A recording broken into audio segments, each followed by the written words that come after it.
Right here, the author makes the point that black needs to play the move queen to c8 because you have to defend the pawn on b7. If you're wondering about the bishop on c6, the idea is that after white plays d5 next move, chases the bishop back, then the pawn's going to be undefended and white's going to simply come in and capture it. Therefore, that's why he says you have to play queen to c8. However, I disagree, and I think there's a different move, and actually a better move, that black needs to play in this position. We're going to talk about this position in detail, as well as 6 other critical chess concepts that are going to make you a better player. Welcome to the series where we're going through this book, Logical Chess Move by Move. This is episode 16.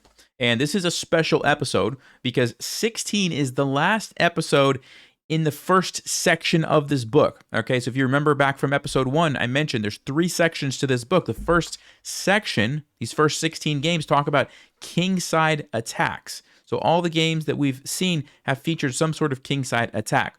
But this is the last game. Then we move on to queen pawn openings and some different style of games. So be on the lookout for that. But let's go ahead and jump right in here. So here we go. This is it. Now this is a d4, d5 opening, but it still falls under the section of kingside attacks because of how the game proceeds. Okay. So this is the Queen's Gambit. Now, the Queen's Gambit is not really a gambit where you have to worry about losing your pawn. Yes, temporarily black can take the pawn and you're down a pawn, but it's lined up with the bishop. So it's very easy to play e3, which is what this person played, and take that pawn really whenever you want to. Okay. And if black, for example, tries to hold on to it at all costs, you can now play a4, keep attacking it. And there's a couple of little problems here that black has. Number one is you can't play a6. I'll just take it. And if you try to recapture now, you're losing your rook. Okay? So that doesn't work. And what a lot of people do who are not familiar with this is they'll play the move c6, thinking, well, I'll avoid the pin. If you take me, I take back. I've undoubled my pawns. I have nice looking pawn. Everything looks great, right? Wrong. White has a killer move. What's the move here for white? That's correct. Queen to f3 attacks the rook, but more importantly, black has no way to deal with the threat. You can't move the rook because it's trapped, so you have to block or defend it. Well, you can't defend it unless you're going to go bishop to b7, but that just allows me to take the bishop. And if you try to block, we already talked about bishop b7, knight to c6, I just take it. Queen to d5, I just take it. You have to choose which of these pieces you're going to lose if you're playing as black, which is kind of funny when you think about it, but however you look at it, it's a bad situation for black. So because of that, it's a gambit, but it's not really a true gambit in the sense that, you're losing your pawn. So I just wanted to point that out. So in this game, black decides to play the move bishop to f5. Now, this brings us to principle number 1 in this video. Bring out your knights before your bishops. So here, black does not do that. Obviously, they bring out the bishop first. And one reason for that is you pretty much always know that your knights are going to go to these squares. You don't always know where the best place for a bishop is going to be. That's one reason. Another reason is that even bishops that are on their starting square still have a pretty nice effect on the board as long as the diagonal is open. Like in this case, that bishop's still doing a lot. And a third reason, which we are going to see in this game, is that when you bring the bishop out super early, you leave a pawn undefended. Okay, and that might not seem like a big deal in this particular position, but watch what happens over the next couple of moves. All right, so let's keep going here. Bishop takes c4. Black plays the move e6, trying to stop what the bishop's doing here on the diagonal. And here, white plays a nice move. Queen to b3. Now, this brings us to principle number 2. When you have an advantage, or when your opponent does something kind of awkward, you want to try to keep up the pressure as much as you can, okay? And what's happening here is white is basically saying, look, you broke a principle. You brought your bishop out first before the knights. You created a weakness here, so I'm going to take advantage of it. I'm going to play the move queen to b3. And it's kind of an awkward move because if you're playing this position as black, how do you deal with that? Well, you can always play queen c8, but do you really want to move your queen over there? That just doesn't seem like a great move. You'd rather be developing your pieces, getting ready to castle. You're also taking pressure off of the center rather than increasing it. So that doesn't really make a lot of sense. You could play b6, but then you create these permanent weaknesses around the light squares, and you have to really be careful for moves like this, which now become much more powerful for white. So that doesn't really make a lot of sense. Also, you're not developing a piece. So what black decides to do is play the move bishop to e4, which seems kind of logical because you're defending and you're also attacking here on g2. However, this brings us to principle number 3, which is try to only move a piece one time in the opening and put it on its best square right away. See, the principle is like, don't move the pieces multiple times, but that's exactly what black is doing. They move it here, they move it here, and now after white's next move, f3, guess what? They have to move it again. So now they had to move this bishop 3 times, and we're only on move 6. Okay, that's not a good sign if you're having to move a piece that many times, okay? So they go back to c6. And let's keep going here. This brings me to, oh yes, principle number 4. Sorry, I'm looking through my notes so I don't forget anything. Principle number 4. In queen pawn openings, okay? So d4, d5 openings, it's pretty important that you don't block the c pawn. Okay, white did not do that. White did a great job. They moved the c pawn first, and notice how it let out the queen, which is now playing a role in the game. What black is doing is blocking their c pawn.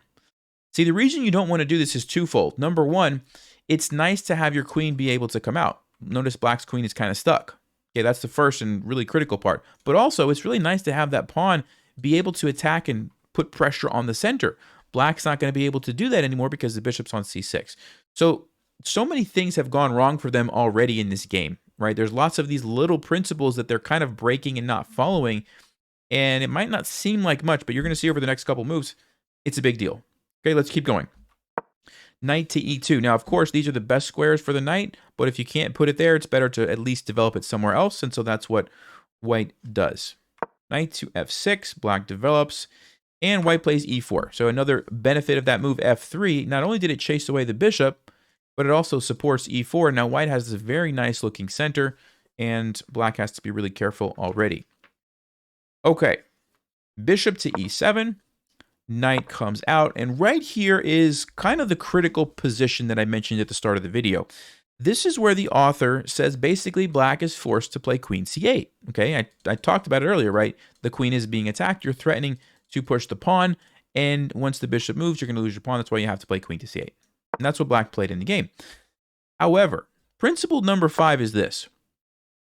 When you are presented with a choice, okay, between either making an awkward, less than optimal move to save a pawn, or going for an active, aggressive move that maybe you have to sacrifice a pawn to do that, in a lot of cases, it's better to play the aggressive way. Okay, just from a practical standpoint, you're just going to have much better chances of winning the game if you sacrifice that pawn and get into an aggressive, active position, as opposed to holding on to the pawn and just playing defense for the rest of the game. That's kind of the situation that we see here.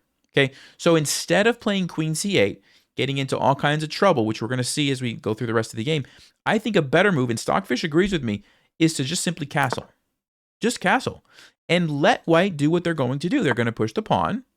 You could trade. They're going to force your bishop away. You can go back. And then, yes, you lose a pawn. But what happens? What do you get in return? Well, Stockfish says you bring your knight out. You now have a threat of bringing your rook here and coming down if this bishop ever leaves. So that's kind of annoying for white. And if I just, let's just say castle, watch what black is going to do. Rook to b8 anyway. You can't take the pawn because you walk into a fork. And notice how there's already little tricks and tactics that black has because they have lots of pieces developed. Yes, they're down a pawn or two, but who cares, right? So you can't do that. You got to go somewhere like queen a6. And now Stockfish says, okay, you bring the rook up. You attack the queen. Got to move my queen somewhere. Let me say I go here. Bishop to b4. Notice how black is just boom, boom, boom, gaining all these tempo, harassing the queen, chasing it around. And black's in a great position. I mean, after something like this, they're going to go with a check. You can move. Rook to b4. You've got a double attack. It's a very tricky position, but lots of players are going to mess up. You're going to have great chances to find some nice tactics and win the game. Okay? Much, much better. I would much rather be playing this for black than what we see in the game. So, just to reiterate, if you have a choice between, okay, I have to either play this really, really bad move just to save a pawn, or, you know what, I could sacrifice it, play something else, go on the offensive, you should probably do that. Now, you don't always have an opportunity, but if you do, you want to take advantage of it. Okay, so I hope that makes sense. And, of course, it's easier for me to say that because I have Stockfish backing up what I'm saying. Obviously, the author of this book did not have that. So, I don't want to, you know, he was just looking with his eyes like what he thought was happening. So, back to the game. Black did not castle, instead played the move queen c8, trying to hold on to the pawn. Okay? Let's keep going. So, white plays d5 anyway, gaining the space. Takes. bishop to d7. And by the way, black should not have traded this pawn.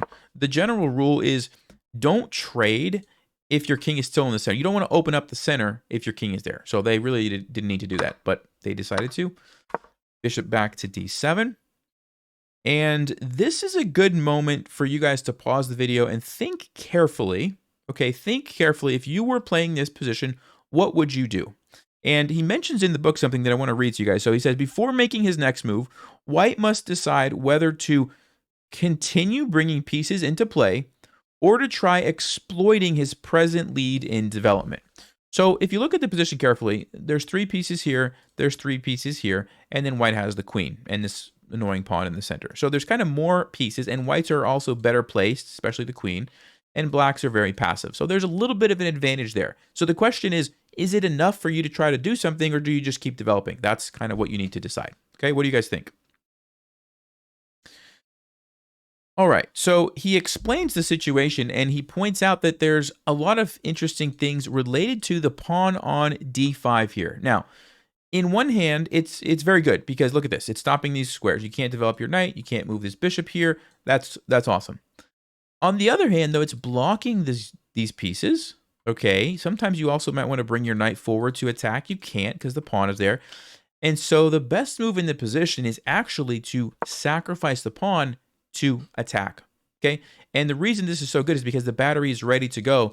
And if you're able to capture here before black can castle, that's really good, right? It goes back to principle number 2. When you have an advantage, you want to keep up the pressure, right? That's exactly what white is doing here, and not waiting around for black to castle, because if they're able to castle and then make some trades and finish developing, it's going to be an equal game. Your advantage is going to disappear, essentially, right? So d6, very, very good move. I hope it makes sense why that's the best move. So bishop takes d6, bishop takes f7 check, and now white has succeeded. Remember, you can no longer castle once you've moved your king. For the rest of this game, black's king is going to be stuck in the center. They could have also went to f8, which actually probably would have been a little bit better, but they decided to try to run over here to leave the rook into the game. Turns out to be a bad decision. All right, let's keep going. So bishop g5 develops a piece, pins the knight. Very powerful move. And the author here points out that black's queen is actually smothered, which is pretty funny, but it is. And yeah, that is not what you want to have happen. And it goes back earlier. Remember I said you had the option. Do you play that awkward queen move to defend a pawn, or do you castle and sacrifice it? Right? Imagine you had the other position that I showed earlier. Much better situation than what black is looking at right now. Okay, let's keep going here. So knight to c6, black tries to develop. There's not really much else that they can do, honestly. And this brings us to principle number 6. He mentioned this in the book. He says when you're in a tough, cramped position like this, the best thing to do is try to trade pieces. Okay, so that's really what black would like to do if they were allowed. The problem is white is constantly keeping up the pressure, and they're not really giving them the opportunity to just simply trade pieces and go into an endgame. Okay, but that would be the ideal plan if you could. All right, let's keep going. So white continues to increase the pressure. Knight to e4, piling up on a pinned piece. And here black has a decision. Okay, obviously this is the threat. And black needs to decide, do they play bishop e7 or do they play bishop to e5 to defend their knight? What do you guys think is the best move? All right, well, according to Stockfish, neither of these moves is the best move. The best move is like king e7, I guess, because it lets the queen out and you put some pressure on the bishop and you defend it that way. But from choosing between these two moves, bishop e7 would be better. And the reason is because you're breaking the pin, which means your knight is now free to move somewhere and do something if it wants. When you play bishop to e5, and this was not played in the game, by the way, but if black would have played this, the problem is the knight is still pinned. So you're still very limited. And now if the bishop gets chased away, for example, with a move like f4, you're going to lose your last defender of the knight, and you have no other options because this knight can't move. You don't have any options. Like if the bishop was back here, you need to move the knight, you could do that. You can't now. So after something like this, you take, and even if you get a queen, it doesn't matter. Look at this. That's checkmate. Okay, there's another cool one here that I wanted to show you guys. Checkmate, right? So just wanted to point that out. Generally speaking, if you're trying to defend a piece that's pinned, if you can break the pin at the same time, that's a good thing to do. Okay, so bishop e7. That's what black decides to play. All right, what do you think white should play now? All right, well, white actually trades the bishop for the knight. Now, the general rule is don't trade your bishops for knights without a good reason. So what's different about this position? Well, this knight is actually a really great defender when you look at the bishop on d7. And this is kind of thinking ahead, but essentially what white is saying is, look, I'm going to get my rooks into the game very soon. I probably either castling and then sliding a rook either to e or d file, or maybe even castling this way and putting a rook here. This knight is kind of a good defender. I don't really want to deal with that, so I'm going to go ahead and trade it off now so that I'm ready to go. Also, the knight could move and then create some tension here and maybe lead to a bunch of other trades. And so white was trying to trade on their terms rather than allowing black the option. That's another thing. So they decided to go ahead and take. Black opts to keep the bishops to try to defend and takes back with the pawn. And now if you would like to pause, what do you think white plays here? All right, well, the move is actually castling queenside. Now, yes, is this open? Yes, it is. But can black take advantage of that? No, remember, the queen is stuck. The queen's out of the game. The rooks are out of the game. The bishops can hardly move, trying to defend the king. And then there's just a knight, but the knight can't really do anything. So even though you're open, you're totally fine. And the fact that you get the rook there immediately is really, really good. Okay, now, you could also play rook to d1, but a question I have for you guys is, why is castling queenside better than simply playing rook to d1? Well, first of all, this is not a bad move. This is very good, but I think it's better to castle because now you're immediately ready to bring this other rook over in one move and bring it to an open file and continue to attack. When you play rook to d1, it's going to take you 2 moves, right? You're going to have to castle, and then you're going to have to slide the rook over to get it somewhere active. So a lot of times when you're attacking, speed matters. The faster you can get the attack going, the better it's going to turn out. So that's why that one little move makes a big difference. So castles queenside. Great. Black plays knight to e5. White plays knight to f4. Do you guys see what the threat is? Do you see what the threat is from this move right here? Well, hopefully you said knight to e6, smothered checkmate. Remember, the bishop is pinned. Okay, so that bishop cannot actually defend that square, which means this is simply checkmate. So black here plays the really awkward move, queen to b8. And they had to do something. They're basically trying to say, look, I want to just give my king somewhere to run so that if the knight comes in, I'm not getting checkmated. But it's an ugly move. I mean, look at these pieces. This is terrible. This is terrible. All right. Let me see. Okay, so white plays queen to e6, bringing in more troops. Remember the pin, taking advantage of it in a different way now, threatening this. If they can just figure out a way to get rid of the knight, that's simply checkmate. So black plays rook to f8. White captures. I want to get to a critical moment here. And black plays bishop to d6. Now, right at this moment, black could have tried a number of different things. And they're all losing for black, but this is a good moment for you to work on your tactics. Okay, so I want you to imagine you're playing this game. You have a great position. You're playing against a high-rated opponent that you've never played before, but you're playing really well. And he plays the move rook takes f7. Your turn. What do you play?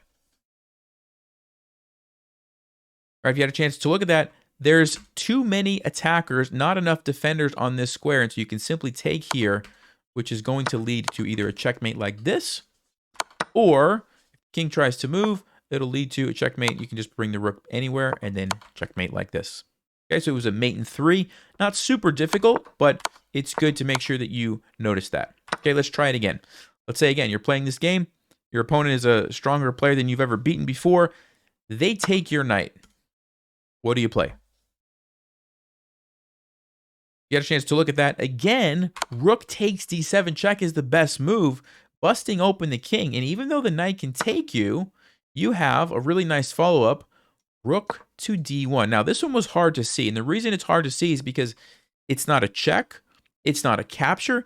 It's just simply bringing in another piece. But it's so powerful because it's not only a pin, it's also literally threatening checkmate in one move. That's why it was such a good move. So let's say black takes here. What can you do? Well, you simply take that. Again, you're threatening here. And if they defend, you can simply play knight e6 checkmate. There's a couple of other lines, but they all lead to checkmate. Okay, so that's another one. Let's go back to the critical position, and there's one more here for you. Let's say after knight takes here, black plays queen to c8, defending the bishop this way. What do you play? All right, well, if you had a chance to look at that, the best thing is to simply take the knight with your queen, and now you've removed the defender of this, and let's just say they take you here. that is simply checkmate. And if they take here, you can simply go here, checkmate, and the game is over. Okay, so good little practice there for your tactics. In the game, black actually played bishop to d6. Okay, and again, last time here, if you want to find the winning move, what did white play? So the move is knight takes d7. White simply takes the bishop that was defending the king. It's also a fork, so you can't really ignore this move. You have to take it back with the knight. And now white has a nice follow-up to finish off the game. All right, well, the move was rook h to e1. And if you remember earlier when I talked about how quickly you could play this move matters, well, now you see that, right? It comes over straight away, threatens checkmate in all sorts of different ways, and black is all tied up in knots. They can't really do anything. For example, knight to c5, you would simply play queen here. The bishop is pinned, so it can't take the queen. After the king moves, you can sacrifice and come in for the checkmate. That's just one example, but basically it's all over. All right, guys, if you enjoyed this game, you're going to love my course, Breaking 1500, which comes out on July 15th, which, depending on when you're watching this video, might be live right now. It's only open from July 15th to July 20th, so if you're lucky enough to be watching this video in that range, you have access to it. All right, but this is months and months of work, putting everything that I know into one course that's going to help you get to 1500 as fast as possible. We talk about lots of principles like we talked about in this video, lots of tactics like we looked at, some opening stuff, some endgame stuff, literally everything that you need to get past 1500. So check that out. Links in the description. Don't wait. It does close at midnight on July 20th Eastern time. All right, guys, let's go ahead and jump into questions from the previous episode. All right, so question from last time from Great Wolf, and he basically is asking, so this was the game that we looked at last week where white was building the attack and delayed queen h3 and first played rook e1 to control some things along the e file. And the question is, how do you know when to play a move like this to kind of keep building the pressure, as opposed to the previous game that we looked at, where in this position, white just immediately kind of launched the attack without even developing all the pieces. How do you know what to do? Really, really great question. And it's not an easy one to answer, I would say, but I'll do my best. So a lot of the times it comes down to the awkwardness that they have in their position. Is it temporary or is it permanent? Okay, so for what I mean by that, this is very awkward for black because the bishop is blocking the pawn, which is blocking the bishop. This is not the setup of how you would normally want your pieces. Normally, the bishop needs to go back, the pawn needs to come out, then all your pieces can come out.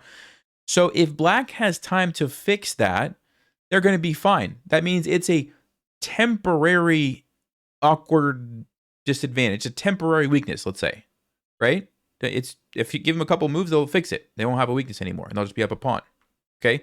So in this situation, white's like, I got to do something quick. I can't just, all right, let me just go check. All right, let's keep developing, because next thing you know, black's like, well, I'm good to go. I think I'll just castle now, and I'm just up a pawn. Thanks a lot, right? That they just fixed it. It was a temporary thing, and they fixed it. So that's why he was very quick to let me start creating some weaknesses, doing some things while the bishop is out of the game, before it can come over and help, before black's able to untie themselves. The other game, some of the weaknesses here, for example, the bishop pair against the knight and the bishop, that's a permanent thing. You can play 20 more moves, and I'm still going to have the bishop pair. You're still going to have a knight and a bishop. Bishops are slightly better, so that's a permanent advantage that I have. The fact that these squares are weakened, that's a permanent thing, because this pawn can never move backwards, right? You can't just fix that later. So in this position, I would say, okay, these weaknesses aren't necessarily going away the next one or two moves. I don't have to rush and just start attacking. I can play a move like this. So that's how I would answer it. It obviously takes a lot of practice. There's a little bit of intuition there that strong players have. Like, they kind of just know, like, now's the time. And you get that with practice. But I hope that makes sense. I think the biggest thing is to pay attention to, is this a temporary or a permanent weakness? And that's probably the biggest clue in that situation. All right, good questions. I'll see you guys next time when we're going to start the queen pawn openings. And so different style of game. So I'm excited for that. Although I do love kingside attacks, but time for a little bit of a change. Don't forget, Breaking 1500. is open from July 15th to July 20th. I'll see you guys next time. Stay sharp, play smart, and take care.